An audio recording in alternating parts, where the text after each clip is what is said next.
Pasar Tanah Abang pagi itu sibuk seperti biasa.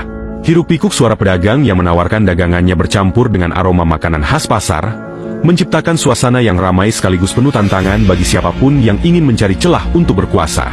Di tengah kerumunan itu, seorang pria bertubuh kekar melangkah penuh percaya diri. Namanya Ucok, pendatang dari Medan yang baru sebulan menetap di Jakarta. Ia memiliki rencana besar, menguasai wilayah ini dan menjadi nama yang ditakuti oleh semua orang. Ucok bukan tipe orang yang membuang waktu.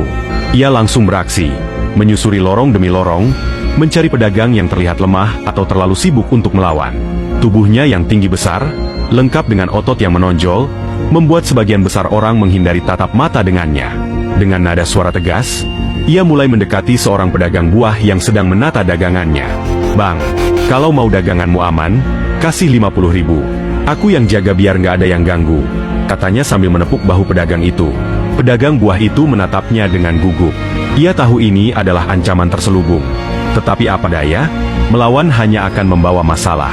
Dengan tangan gemetar, ia menyerahkan beberapa lembar uang kepada Ucok, yang langsung tersenyum puas. "Bagus, Bang. Jangan lupa, tiap pagi aku bakal datang," ujar Ucok, lalu melenggang pergi tanpa peduli tatapan iba dari pedagang lain. Ucok merasa dirinya mulai mendapatkan pijakan di Tanah Abang. Dalam waktu singkat, ia berhasil memungut uang keamanan dari beberapa pedagang kecil. Namun, ambisinya tidak berhenti di situ. Ia ingin menguasai lebih banyak blok, termasuk area yang terkenal ramai di Blok C. Ia mendengar desas-desus tentang seorang pria bernama Hercules yang disebut-sebut sebagai penguasa bayangan pasar ini. Tetapi Ucok mengabaikan cerita itu. Baginya, semua orang sama, asal punya uang, mereka bisa ditaklukkan. Di suatu sudut, seorang pedagang kain tua memperhatikan gerak-gerik Ucok dengan wajah khawatir. "Anak itu cari gara-gara," gumamnya pelan. Ia tahu bahwa aksi Ucok tidak akan dibiarkan begitu saja. Tanah Abang adalah pasar besar dengan aturan yang tidak tertulis, dan siapapun yang mencoba melangkahi batas akan menghadapi konsekuensi berat. Namun, Ucok tampaknya tidak peduli dengan peringatan itu. Sore harinya, setelah mengantongi cukup uang dari para pedagang, Ucok duduk santai di sebuah warung kopi kecil.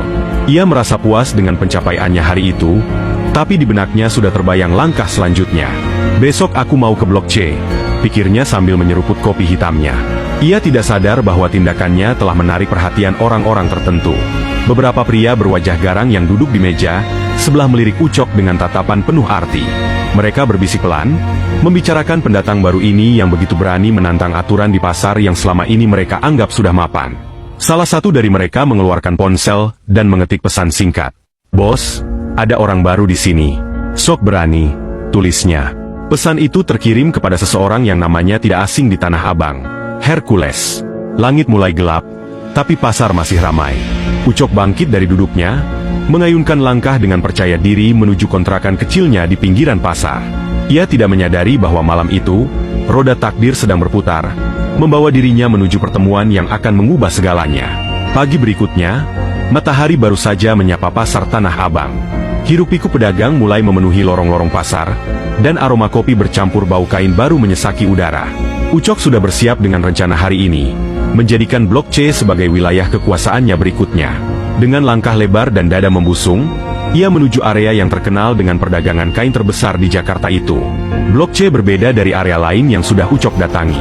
Suasananya lebih ramai, kios-kiosnya lebih besar, dan para pedagang di sini tampak lebih percaya diri. Namun, Ucok tidak gentar. Ia melihat seorang pria kekar berdiri di depan salah satu kios kain terbesar. Wajah pria itu serius, posturnya tegap, dan caranya berdiri menunjukkan bahwa ia bukan pedagang biasa. "Ini pasti pemilik kios ini," pikir Ucok sambil menyusun strategi. Tanpa ragu, Ucok mendekati pria itu. "Bang, kalau mau daganganmu aman, bayar uang keamanan. Cuma 100.000 aja," ucapnya langsung, dengan nada yang sudah biasa ia gunakan untuk memaksa. Kali ini, tidak ada basa-basi. Ucok yakin tubuh besar dan suaranya cukup untuk membuat siapapun menurut. Pria itu menoleh pelan. Matanya tajam seperti elang, menatap Ucok dari kepala hingga kaki. "Kamu baru di sini, ya?" tanyanya dingin, suaranya dalam namun tenang. Ucok merasa sedikit tidak nyaman, tapi ia tidak menunjukkan rasa gugupnya. "Bukan urusan kau siapa aku. Kalau kau di sini, bayar. Itu aturan," jawabnya dengan nada mengancam. Orang-orang di sekitar mulai memperhatikan percakapan itu.